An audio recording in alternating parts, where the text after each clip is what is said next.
성도 여러분, 신앙을 가지고 있는 미술가가 한 분이 있었는데요. 이분이 작품 전시회를 열었습니다. 그 작품 중에 보니까 사람의 머리를 상징하고 있는 금속 조형물 두 개가 마주보고 있는 작품이 있었어요. 왼쪽에는 보니까 심하게 녹이 슬어 있고요. 그 위에는 가시관이 씌워져 있습니다. 오른쪽에는 보니까 반짝반짝 윤이 나요. 아름답게 다듬어져 있기도 합니다. 이 작품 이름이 무엇일까 살펴보니까 사흘후라는 이름을 가지고 있어요. 여러분, 이 작품의 이름이 사흘후인 이유를 혹시 아시겠는지요? 바로 십자가와 부활 사이에 사흘후라는 시간을 이 작품 이름에 달아놓았던 겁니다. 작가는 어떠한 고난이 찾아온다고 할지라도 예수 그리스도와 함께 맞이하는 사흘후에는 찬란한 부활로 이어지기를 소망했던 그 믿음을 이 제목에 담아놓고 있었던 것이지요. 이 작품을 보았던 관객들은 왼쪽에 녹슨 것이 예수 그리스도의 고난이라는 것을 금방 알 수 있었어요. 오른쪽에 윤이 났던 것, 이것은 우리 주님의 부활을 의미한다는 것도 금방 깨달을 수가 있었습니다. 그런데 이 작품 전시회에 믿지 않는 관객이 한 사람 들어왔습니다. 그리고는 이 작품을 거꾸로 보기 시작했어요.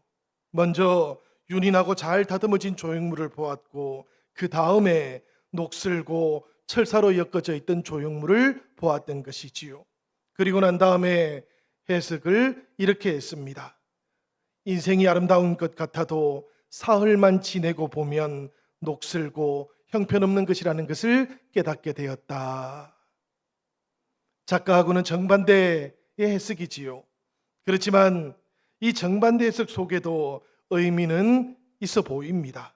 인생이 아무리 아름다워 보여도 길이요 진리요 생명이신 예수님으로부터 떠나버리게 되면 우리들의 인생 금방 녹슬게 되고 금방 쓸모없는 것이 되고 말기 때문이에요. 그래서 우리들에게는 예수 그리스도가 필요한 겁니다. 그래서 우리 주님께서 베풀어 주셨던 그 은혜를 우리들 모두가 필요로 하는 것이지요. 우리 성도들은 그래서 안식일이 아니고 주일을 우리가 지키게 되었던 겁니다. 이 주일이 바로 예수님의 부활의 날이었기 때문이지요. 우리가 매주마다 이 주일에 모이고 하나님 앞에 이 주일의 예배를 드릴 때는 바로 우리들 마음속에 이 부활의 기쁨과 이 부활 가운데 임하시는 하나님의 은혜가 우리들 가운데 충만하도록 임하기를 바라는 마음들이 있는 겁니다. 오늘 성령 강림의 13번째 주일도 우리들 모두에게는 바로 이 기쁨과 부활의 은혜가 충만하게 임하시기를 우리 주님 이름으로 간절히 축원드립니다. 여러분, 오늘 본문 말씀 속에도 보니까 예수님이 필요한 사람이 한 사람 있어요. 이 사람은 18년 동안 귀신 들려 앓고 있었던 사람이었습니다. 허리가 꼬부라졌고요, 조금도 펴지를 못했던 사람이었어요. 요즘으로 치면 일종의 척추장애를 앓고 있던 사람이었던 것이지요. 말씀을 보니까 귀신 들려서 앓고 있었다는 말도 나옵니다. 그녀의 등이 굽었던 이유를 그 당시의 의학으로는 설명할 수 없었다라는 그런 뜻이에요. 설명할 수 없는 질병을 귀신 들린 것이다, 이렇게 생각을 했던 시절이었거든요. 실제로 오늘 말씀을 살펴보아도 그녀를 통해서 귀신이 말을 했다든지 예수님께서 이 귀신을 내쫓아 주었다라든지 이런 말씀은 하나도 나오지를 않습니다. 질병의 직접적인 원인들이야 다양할 수가 있겠지요. 그렇지만 모든 시대 속에서는 설명할 수도 없고 고칠 수도 없던 질병들이 있었습니다. 성경은 바로 이와 같은 질병들을 가리켜서 악의 창조자 사탄으로부터 오는 것이라고 그렇게 정의를 내리고 있었던 것이지요. 바로 이렇게 치유받지 못했던 여인, 18년 동안을 꼬부라져서 한 번도 허리를 펴보지 못했던 여인이 지금 말씀 속에 나오고 있는 겁니다. 이 말씀을 보니까 그녀가 예수님을 먼저 찾아왔던 것도 아니었어요. 예수님께서 회당으로 오셨고 하나님의 나라 복음을 가르치기 시작하셨던 그때에 그녀가 마침 회당에 있었던 것 뿐이었습니다. 그런데 그녀를 보셨던 예수님 조금도 지체하지 아니하셨던 것이지요. 말씀 한마디, 손길 한 번으로 그녀의 질병을 치유시켜 주셨던 겁니다. 누가복음 13장 12절과 13절의 말씀입니다. 우리 다 같이 한번 읽어보도록 하겠습니다. 예수께서 보시고 불러 이르시되 여자여 내가 내 병에서 놓였다 하시고 안수하시니 여자가 곧 펴고 하나님께 영광을 돌리는지라. 이 말씀을 보니까 어떻습니까 여러분? 이 여인이 예수님께 고쳐달라고 요청하기도 전에 우리 주님께서 먼저 고쳐주고 계시지요. 여자여 내가 곧 나을 것이다, 이렇게 약속을 주시는 대신에 여자여 내가 내 병에서 놓였다고 즉각적인 치유를 보여주고 계시는 겁니다. 그러니 성도 여러분, 오랫동안 시달린 질병이라고 해도 절망만 하지는 않으시기를 바랍니다. 우리 주님을 바라보시고 우리 주님의 능력을 힘입으시기를 기도합니다. 치유하시는 주님, 그 능력이 임하기만 하여도 우리는 치유받을 수 있을 겁니다. 질병으로부터 노임을 체험할 수도 있을 겁니다. 이 여인은 자신의 힘으로는 꼬부라져서 조금도 펼 수가 없었지만 예수 그리스도께서 권세 있는 한마디로 치유하시고 안수하시자마자 허리가 곧 펴졌다고 말씀하고 있습니다. 경우가 조금 다르기는 하겠지만 때때로 우리들도 그런 때가 있지 않습니까? 나는 이렇게 살아서는 안 돼라는 생각이 들 때가 있는 것이지요. 그리고 또 이런 상황들이 개선되지 않는 그런 상황을 맞이할 수도 있습니다. 그렇지만 여러분, 바로 그런 때에도 우리들은 주님의 말씀이 닿고 주님의 손길이 닿기만 하면 달라진다라는 것도 믿으시기를 바랍니다. 여자가 몸을 곧 펴고는 하나님께 영광도 올려드려요. 치료가 육신에만 한정되어 있지는 않았다는 말씀입니다. 예수님의 치료는 그 여인의 영혼에까지 미치고 있었던 것이지요. 꼬부라졌던 허리가 펴질 때 몸을 곧게 세울 수 있었던 것처럼 꼬부라진 그 영혼이 곧게 펴지면서 이 여인은 하나님께도 영광을 돌릴 수 있게 되었던 겁니다. 우리들의 신앙은 어떻습니까 여러분? 우리들의 신앙도 이렇게 하나님으로부터 시작할 수 있으면 좋겠습니다.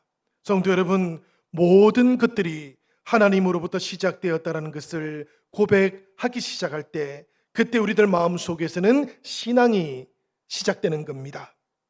때때로 기도함으로 풀리는 것처럼 그렇게 느낄 때도 있지요. 그래도 기도가 출발점은 아닙니다 여러분. 은혜를 베푸시기 위해서 기도할 마음을 우리에게 주시는 그 하나님께서 우리들 믿음의 출발점이신 것이지요. 성도 여러분, 우리들 모두가 그렇게 하나님을 붙잡고 하나님을 의지함으로 그렇게 믿음의 길, 은혜의 길을 온전하게 걸어갈 수 있기를 기원드립니다. 오늘 말씀 속에 나왔던 여인은 바로 그런 마음을 가지고 회당을 찾아왔던 겁니다. 이 여인은 사실 오랜 세월 동안 치유를 받기 위해서 노력을 했을 것 같아요. 그렇지만 그 노력들은 열매를 맺지 못하게 되었고 자신으로부터는 치유받을 수 있는 어떤 가능성도 나오지 않는다는 것을 깨닫게 되었습니다. 바로 그때 이 여인은 이제 자신이 아니고 하나님을 붙잡아야 되겠다, 그렇게 생각을 했던 것이지요. 그리고 난 다음부터는 회당 곁을 떠나지 않았던 것입니다. 질병이 있었고 고통이 있었지만 그것이 하나님 집으로 나오는 것을 막을 수 없었어요. 고통과 아픔이 있기도 했지만 그럼에도 불구하고 이 고통과 아픔이 하나님 말씀이 선포되어지는 곳, 하나님의 백성들이 모이는 곳, 그곳을 찾아오는 그녀를 막지는 못했던 겁니다. 그리고 바로 이와 같았던 실천적인 믿음이 지금 예수 그리스도를 만나고 있는 것이지요. 이 여인을 만나게 되었을 때 예수님의 모습은 어떠했는지를 우리가 한번 묵상해 보십시다. 예수님께서는 바로 그때에 회당에서 하나님의 나라를 가르치고 계셨습니다. 사실 이 하나님의 나라를 가르치는 것, 이것이 예수님의 본업이기도 했던 것이지요.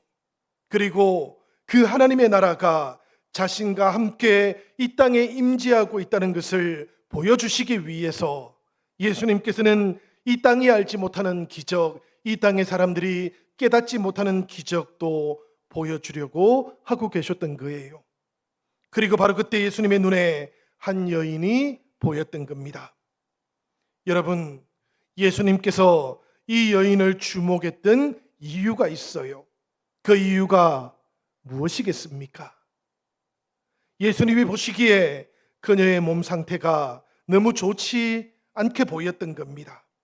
그 당시의 의술로는 그녀를 치료할 수 없을 것처럼 그렇게 보였던 거예요. 누가복음 13장 11절의 말씀 다시 한번 제가 읽어보겠습니다. 18해 동안이나 귀신 들려 앓으며 꼬부라져 조금도 펴지 못하는 한 여자가 있더라. 상태가 몹시 안 좋았던 것이지요. 그런데 정반대로 바로 이 좋지 않음이 예수님께서 그녀를 치료해 주시는 이유가 되었던 겁니다. 그녀를 치료하시기만 하면 그 치료를 통해서 회당에 있던 모든 사람들에게 하나님의 나라가 지금 여기 임재하고 있다는 것을 나타낼 수 있었기 때문이지요.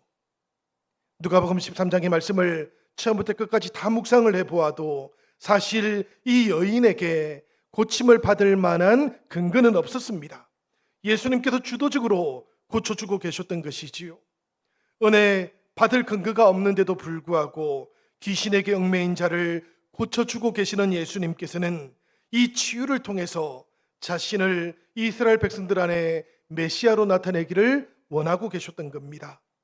그리고 이 땅에 오신 메시아의 모습을 통해서 바로 지금 이곳에서 하나님의 나라가 시작되고 있다는 것을 나타내 보여주려고 하셨던 것이지요.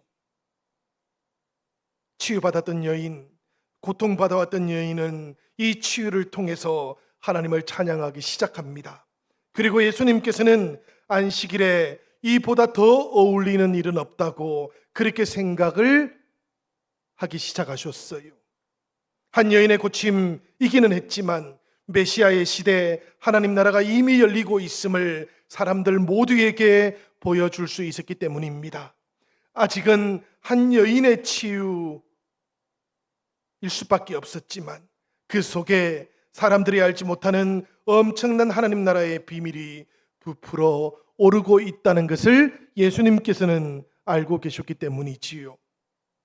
성도 여러분, 우리가 11절의 말씀을 읽어보면 우리말 성경에는 18해 동안이나 라는 말이 처음 나오고 있습니다. 그렇지만 이 말씀 헬라어 성경이라든지 영어 성경을 통해 보면 모두가 다 이 18해 동안 그 앞에 보라라는 말이 먼저 새겨져 있어요. 이 두라는 말이나 behold라는 말이 아로 새겨져 있는 것이지요. 사실 우리말 성경에서는 끝에 나오고 있던 있더라라는 말 때문에 앞에 보라라는 말이 생략되어 있는 겁니다. 그런데 이 보라라고 하는 단어는 의미적인 기능만 가지고 있는 게 아니에요. 예수님께서 주목하고 있는 한 여인에게로 우리들의 시선도 향해야 된다라고 하는 그 기능적인 의미도 가지고 있는 겁니다. 그래서 저는 늘 이 말씀 속에는 이 보라라는 단어가 앞에 새겨져 있어야 된다라고 그렇게 생각을 하고 있어요. 우리가 성경을 보다 보면 때때로 질병이 얼마나 오래되었는지, 환자는 또 얼마나 오랫동안 질병으로부터 시달림을 받아왔었는지를 발견하게 될 때도 있습니다. 특별히 누가복음이 그래요. 누가복음에 나오는 이 환자들의 이야기를 보면 질병이 얼마나 오래되었는지, 얼마나 고통을 받고 있었는지가 자세하게 나옵니다. 이유가 무엇일까 생각을 해보면 질병의 강도가 얼마나 강했는지를 나타내기 위해서가 아니에요. 오히려 그 다음의 결과, 그러니까 치유가 얼마나 대단한 것들이었는가를 우리들에게 알려주기 위해서 이 내용이 기록되어 있었던 것이지요. 오늘 우리가 봉독했던 말씀 속에 나왔던 이 여인의 치유도 그러했던 겁니다.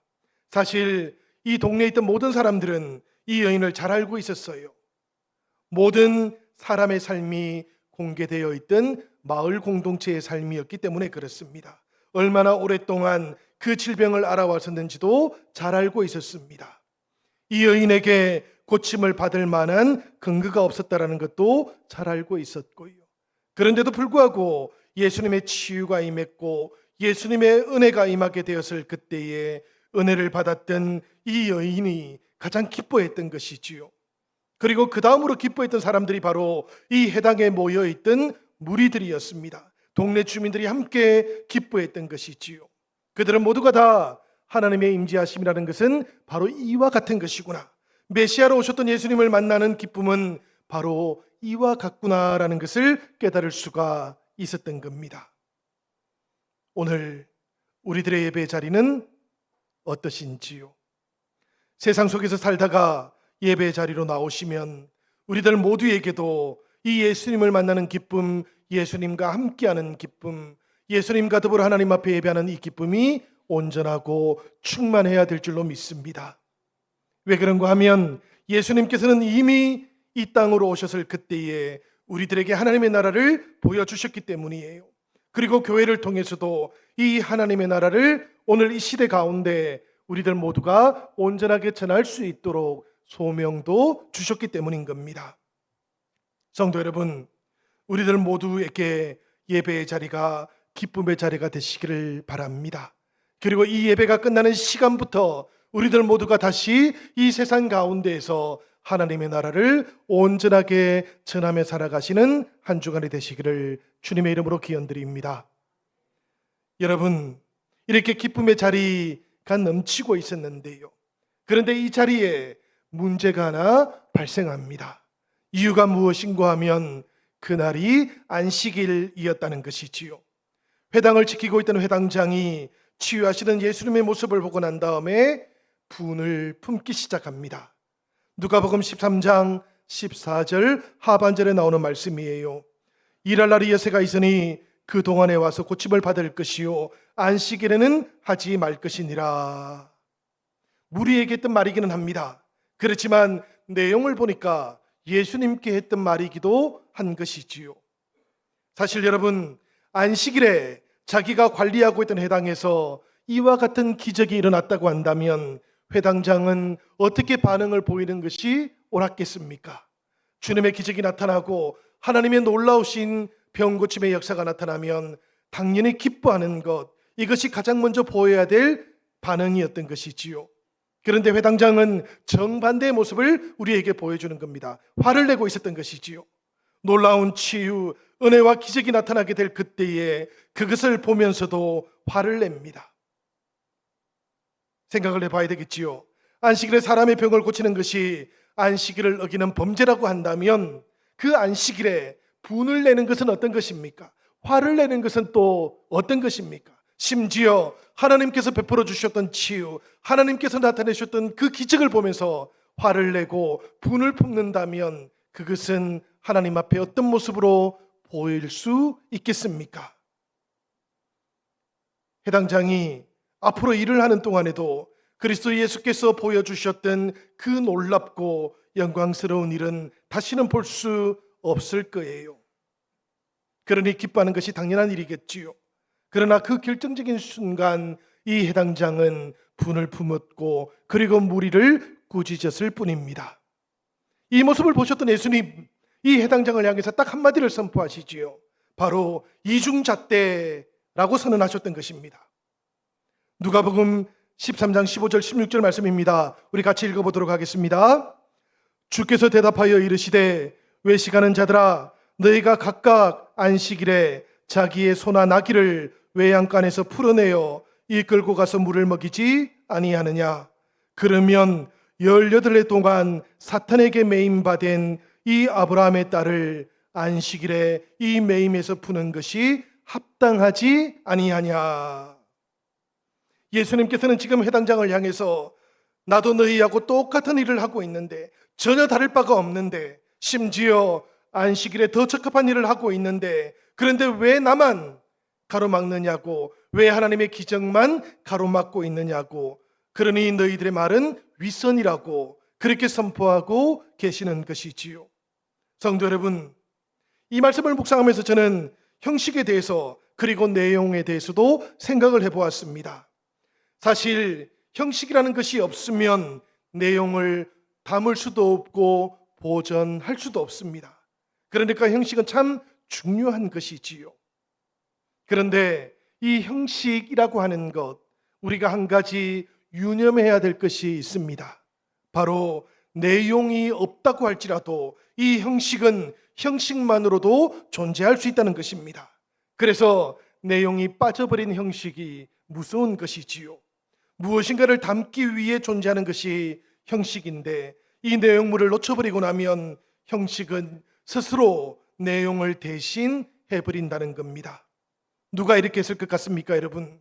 바로 이스라엘 백성들이 이렇게 했던 것이지요. 예수님께서는 지금 18년 동안이나 허리를 펴지 못하고 있던 그 여인에게 하셨던 일을 이스라엘 그 백성들 전체에게 하고 싶으셨던 겁니다. 사탄이 움켜쥐고 있던 이스라엘 아브라함의 그 자녀들에게 하나님의 나라 그 임재하심을 나타내고 선포하기를 원하셨던 것이지요. 그래서 예수님께서는 예루살렘으로 올라가고 계시는 겁니다. 그러나 이스라엘은 어떻습니까? 안식일법의 엄격한 적용을 비롯해 가지고 여러 가지 단단한 경계선들 속에 갇혀 버렸던 겁니다. 그래서 그들은 등이 굽어버린 이스라엘이 될 수밖에 없었던 것이지요. 바로 그 이스라엘을 향해서 예수님께서 치유를 선포하기를 원하고 계시는 겁니다. 성도 여러분, 우리들 모두가 다 이 예수님의 마음을 헤아릴 수 있으면 좋겠어요. 본래 안식일이라고 하는 것, 이것은 애굽의 포로 생활을 겪고 있었던 이스라엘 백성들이 하나님의 백성으로 살아가기 위한 최소한의 규칙으로 받았던 것이지요. 그러니까 예배의 날, 하나님을 만나는 날, 누구라 할지라도 일 때문에 하나님을 만나지 못하는 그런 상황이 생겨서는 아니 되겠노라고, 그래서 이 안식일법이 생겨났던 것이었습니다. 당연히 안식일이라고 해도 사람을 살리는 것, 사람을 치유하는 것은 허용되었던 것이지요. 그런데 예수님 시대에는 달라져 버렸습니다. 이 바리새인들은 내용은 빼버렸고 형식만 높이 세우고 있었던 것이지요. 그러니 하나님의 치유하심, 하나님의 기적 베푸심 앞에서도 화를 낼 수밖에 없었던 겁니다. 그렇게 회당장은 화를 내었고요. 예수님의 말씀을 들었던 그 회당 속에 있던 무리들은 기뻐하기 시작했어요. 이 화를 내는 것과 기뻐하는 것, 이 두 가지 감정의 차이들 앞에서 오늘 우리들도 우리들의 마음을 돌아볼 줄 알아야 되겠습니다. 예수님께서 행하시는 그 하나님 나라의 비전 앞에서 오늘 우리들은 기뻐하고 계시는지 아니면 무덤덤해져 버린 것은 아닌지를 오늘 돌아보시는 영신의 모든 가족들이 되시기를 기원드립니다. 여러분, 예수님께서는 이렇게 이 여인을 통해서 하나님 나라를 나타내 보여주셨어요. 이 여인에게 임했던 치유를 통해서 하나님의 나라가 이렇게 임한다고 알려주셨던 것이지요. 그리고 난 다음에 예수님께서는 다시 비유의 말씀을 통해서 하나님의 나라가 어떠한 것인지를 다시 알려주기 시작하시는데요. 두 가지를 말씀하십니다. 첫 번째는 보니까 사람이 자기 채소밭에 갖다 심어 놓았던 겨자씨 하나라고 하나님의 나라가 똑같다고 이렇게 말씀하고 계셔요. 자기 채소밭에 심은 겨자씨, 이것은 어떻게 될 것 같습니까, 여러분? 말씀을 보니까 자라납니다. 그리고는 나무가 됩니다. 그런 다음에는 공중의 새들이 그 가지에 깃들어와서 쉬기도 하고 회복되기도 합니다. 사실 겨자씨가 자라서 나무가 되는 것은 과장된 표현이기는 하지요. 나무만큼 크기가 자라지 못한다는 뜻은 아니고요. 겨자는 자라난다고 할지라도 나무는 아니기 때문이었어요. 그렇지만 크게 자라면 이 겨자씨도 3m 이상 그렇게 자랄 수 있는 겁니다. 그리고 가을이 되면 그 가지가 딱딱하게 변해요. 그리고 나면 공중에 날고 있던 새들이 그 가지에 들어와서 쉴 수 있는 겁니다. 태양빛 그 아래에서도 피할 수 있는 그늘을 얻게 되는 것이지요. 저는 하나님께서 우리 영신교회를 바로 이렇게 세우셨다고 믿고 있습니다. 우리 영신교회는 하나님의 채소밭에 심겨져 있는 겨자씨인 겁니다. 그러니까 자라서 나무가 되는 것이 필요한 것이지요. 그리고 우리 교회 속에 이웃들이 쉼을 얻을 수 있는 그늘도 필요한 겁니다. 공중을 나는 새들이 깃들일 수 있을 만큼 자라나는 나무가 될 수 있도록, 그리고 우리 안에 쉼을 위한 그늘도 온전하게 준비되어질 수 있도록 함께 기도하는 성도들 되시기를 바랍니다. 함께 교회 여러 가지 사역들에 참여도 하시는 성도님들 되시기를 부탁드립니다. 여러분, 이제 한 달 반 정도만 지나면 우리 교회가 창립 69주년을 맞이하게 됩니다. 69년이 지났다는 뜻이지요. 그리고 나면 우리들은 모두가 다 70년을 맞이하게 되는 거예요. 이제는 다시 나무가 되어야 하는 때이지요. 그리고 다시 자라가기도 해야 하는 때입니다. 오랫동안 이 영신교회라고 하는 나무를 지켜오셨던 신앙의 선배님들, 그 믿음의 뒤를 따라서 이제 우리들이 나무가 될 수 있기를 기원합니다. 이 나무가 되기 위해서 우리들은 다시 자라야 되는 것이지요. 그리고 우리들 안에 있는 열심과 헌신도 새로워질 수 있어야 될 줄로 믿습니다. 우리 교회 안에 새로이 등록하셨던 성도님들, 이제 70주년을 앞에 두고 믿음의 결단도 다시 한번 새롭게 해보시기를 부탁드립니다. 우리의 자녀들, 우리의 아이들이 믿고 함께 살아갈 교회가, 새들이 깃들 수 있는 건강하고 행복한 교회가 되게 하십시다. 이것을 위해서 예수님께서는 우리들에게 하나님의 나라 두 번째 모습도 알려주고 계시는 것이지요. 바로 가루 스말 속에 갖다 넣어서 전부 부풀게 한 누룩이 하나님의 나라하고 참으로 비교할 만하다, 이렇게 말씀하셨던 겁니다. 여러분, 하나님의 나라는 성도들의 삶을 변화시키는 능력을 가지고 있는 겁니다. 그리고 교회도 변화시키는 능력을 가지고 있는 것이에요. 예수님 당시에 사람들은 모두가 다 빵을 구워서 직접 만들어서 먹었습니다. 그러니까 예수님께서 하셨던 이 비유의 의미를 너무 잘 알고 있었던 것이지요. 사람들은 빵을 굽기 전에 아주 작은 누룩을 밀가루 속에 넣고는 하룻밤을 보내었습니다. 그리고 나면 이 누룩은 새로운 반죽 속에서 확 부풀어 올랐던 것이지요. 그런데 이 작용이 눈에 보였던 것은 아니었습니다, 여러분. 눈에 보였던 것은 확 부풀어 오른 새로운 반죽이었어요. 그 결과만 사람들은 볼 수가 있었던 것입니다. 하나님의 나라도 우리 안에서 이렇게 역사하는 것이지요. 겉으로 드러나거나 눈에 띄지는 않을 수 있겠지만 이 복음에 감추어져 있는 하나님의 능력이 우리들 안에서 우리의 온 존재를 변화시키고 있는 겁니다. 여러분, 때로는 성경 말씀 한 구절이 우리들에게 이런 누룩이 될 수도 있어요. 전도지 한 장이 이런 누룩이 될 수도 있는 겁니다. 같이 기도회를 갈래 이렇게 초대하는 것이 때로는 누룩이 될 수가 있고요. 그리고 이런 초대와 말씀들이 사람의 운명을 바꾸어 놓기도 합니다. 처음에는 작고 보이지 않는 것들일 수가 있겠지만 여러분, 변화라는 것, 그리고 변화의 시작이라고 하는 것은 늘 이와 같습니다. 그렇지만 여러분, 이런 변화를 통해서 은혜가 찾아오고 나면 이 은혜는 멈출 수가 없는 것이지요. 은혜는 확산되는 누룩과 같기 때문입니다. 여러분들은 오늘 이 누룩이 되기를 원하시는지요? 우리 영신교회를 찾아와 주셨고, 그리고 등록을 하셨고, 그리고 함께 신앙의 교회가 된 성도 여러분, 여러분들이 오늘 하나님의 나라를 이루어 가시는 이 누룩이 되는 결단을 새롭게 만날 수 있기를 주님의 이름으로 부탁을 드립니다.